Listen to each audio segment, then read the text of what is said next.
Salutations. Bitteschön, however you say it in your neck of the woods, allow me to say welcome to another episode of The Art of Reading Price Action. Yep. We are doing a special live edition of The Art of Reading Price Action. You hear me? If you don't know who I am, my name is Timothy Lee Rogers Sr., a.k.a. Aranya Grande, a.k.a. Big Spider, for those who don't hablo Espanol. And like I said, this is The Art of Reading Price Action. And this episode, wait a minute, before we get into it, I got to hit y'all with a disclaimer.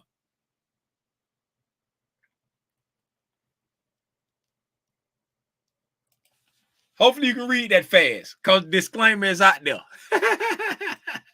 Now, in this episode of The Art of Reading Price Action, we will be discussing part 2 of the fair value gaps.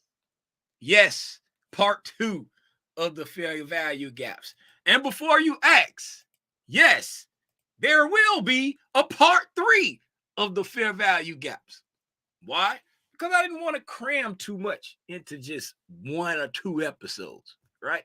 We had part 1, not last week because I was on vacation, but the week before last in week 5. And now this is part 2. Then next week is going to be part 3. And hopefully that be the end. Unless I think of something else that I want to say about fair value gaps. All right, let's get into it, man. Since we're doing a live version, let's see who. Am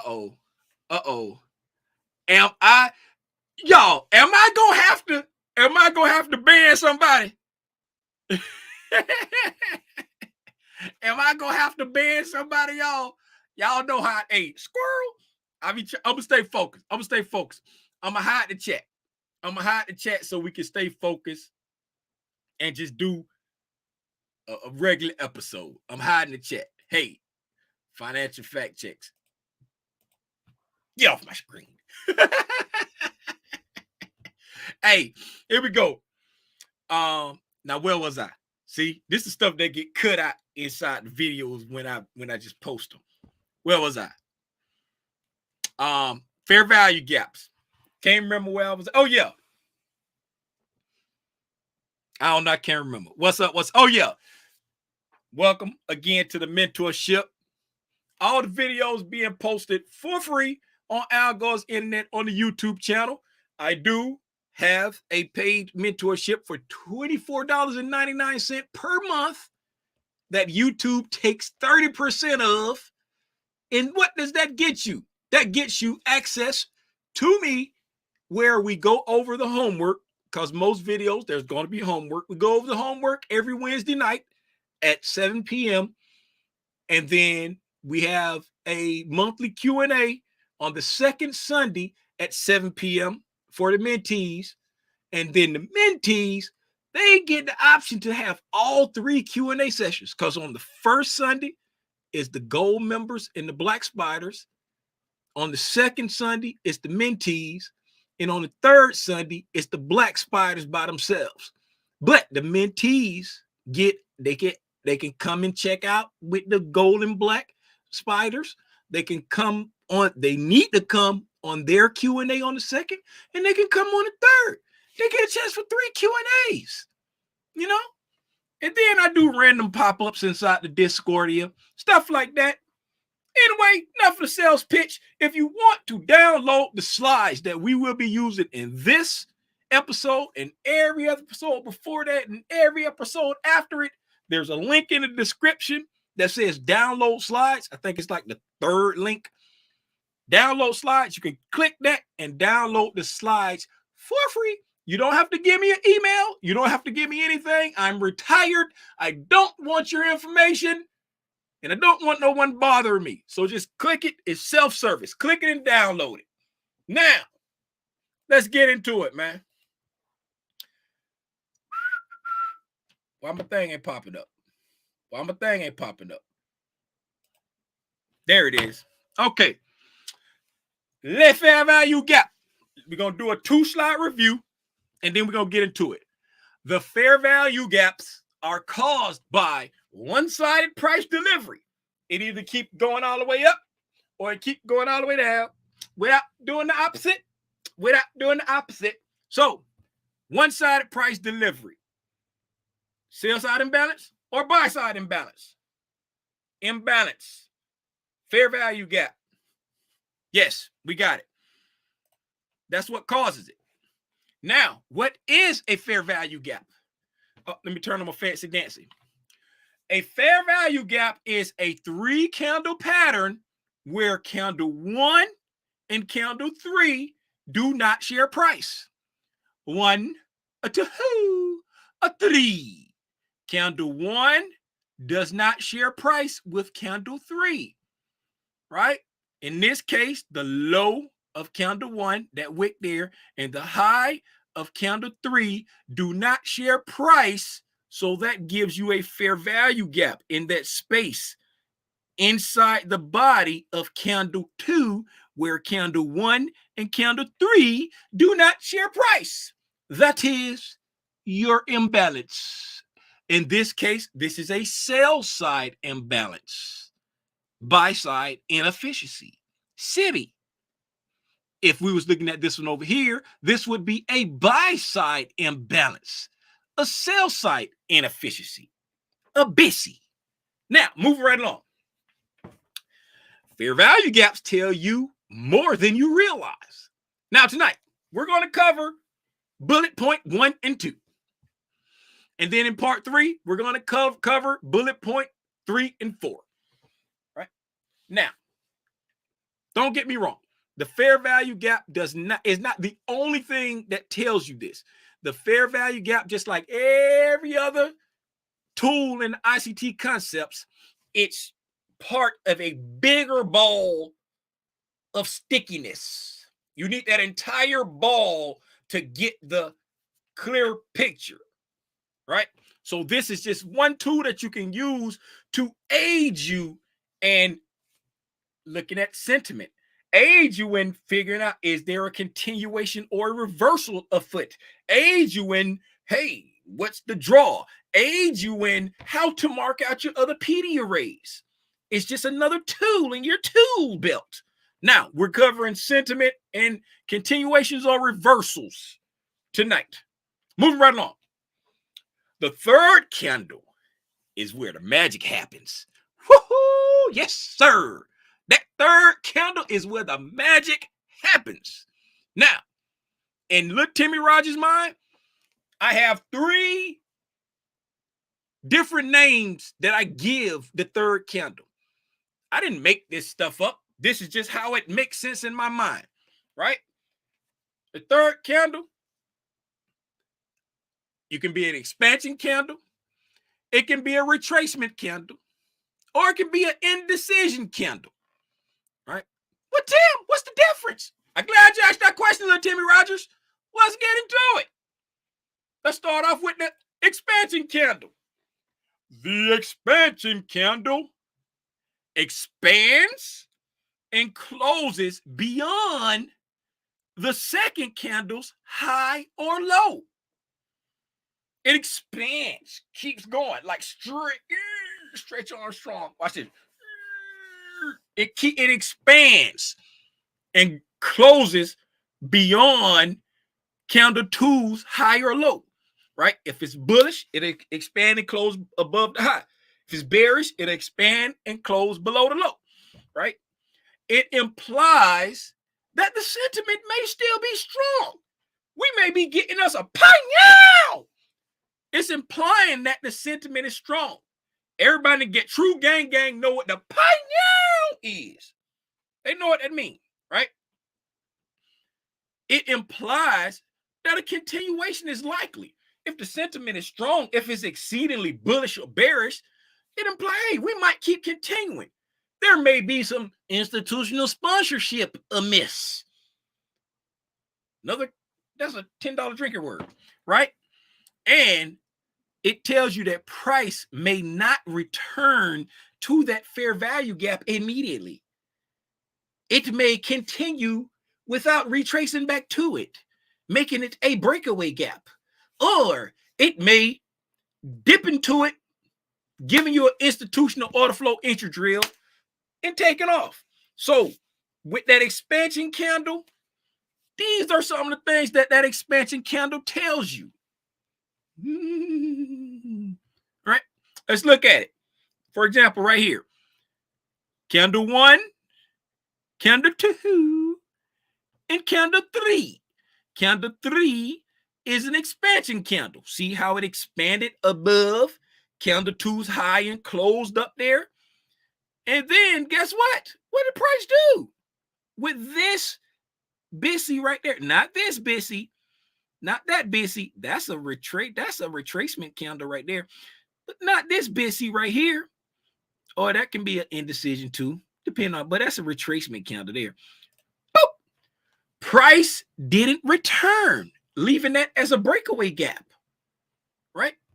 We expanded beyond that, and then price never came back to that. Expansion candle. The retrace candle. The retrace candle retraces back in and closes inside the range of candle 2. It implies that, hey, the sentiment may be a little weaker than I thought. The way candle 2 took off. By the way, candle 2 is the expansion candle inside a fair value gap. Now, don't get it confused with the expansion candle in candle 3. Candle 2 is the expansion candle. Candle 1, who cares what its name is? It don't make no difference. Candle 2 is the expansion candle. And then candle 3, that's where the magic happens. Because the candle 3 is like a chameleon. It can switch. It can be expansion, retrace, indecision. It can switch up. It do what it want to do. Now, it implies that a reversal may be coming. Because if you start to retrace down into that expansion candle from number 2, it could be hinting that a retracement may be coming. Not always. It depends on where price is. You always got to know what's the narrative, what's going on. But these are some of the things that candle can tell you under the right conditions, right? And price may return and fill that gap before continuing. So when candle 3 retraces back into that expansion candle, if it creates a smaller fair value gap than it should have, then price may go ahead and fill it before continuing on. Those are some of the things that the retrace candle can tell you. Let's take a peek at it right here. Candle 1, candle 2, candle 3. See how we came here and we retraced deep down into. If this candle had not opened here, went up there and it traded back down and closed there, this fair value gap would have been from that candle's closure all the way down to the high of it. That fair value gap would have been, well, this candle here, if it would have opened and kept going, it would have been that big. But instead, it's only that big. So, and what did price do in this sit? It was a deep retracement. The bodies respecting the fair value gap. The wicks are doing the damage. Came down, took out that sell side liquidity tie down there, because what is price always doing? It's always seeking liquidity and balance. So price came down deeper into the fair value gap, filled the fair value gap, filled that volume imbalance. We're not talking about that right now. And it took out that liquidity tie before continuing on. That's the retrace candle.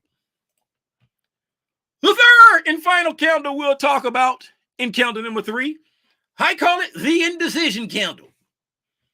The indecision candle does not give a clear expansion or retracement on the close. It may go up, it may go down, it may just sit there and do nothing, but by the time it closes, it's pretty much where it started. So you're sitting there like, hey, what are we gonna do? You gonna keep going down? You gonna go back? What you gonna do? Right? And so when you see that indecision candle, price may tend to hang out there a little bit before making a decision. And when I say before making a decision, that's when you're going to need a little bit more information. Well, personally, me, I need a little bit more price action before I decide to jump in. I'm not going to just jump in without a little bit more information. Right? Let's take a look at it. Boom. Right there. Indecision. Candle 1. Candle 2. Candle 3. Indecision candle. Right? It went up. It went down. It didn't take out the low. It didn't close back way up here where it went. It closed below the close of the previous candle. So what do you really want to do, candle? And then if you notice, after that, price just hung out in that area right there, engineering some liquidity. And how do you know it was engineering liquidity? Because, since we're live, let's do a pop quiz. Since we're live, let's do a pop quiz. After price hung out here in a little bit, what did it do right here? What did it do right here?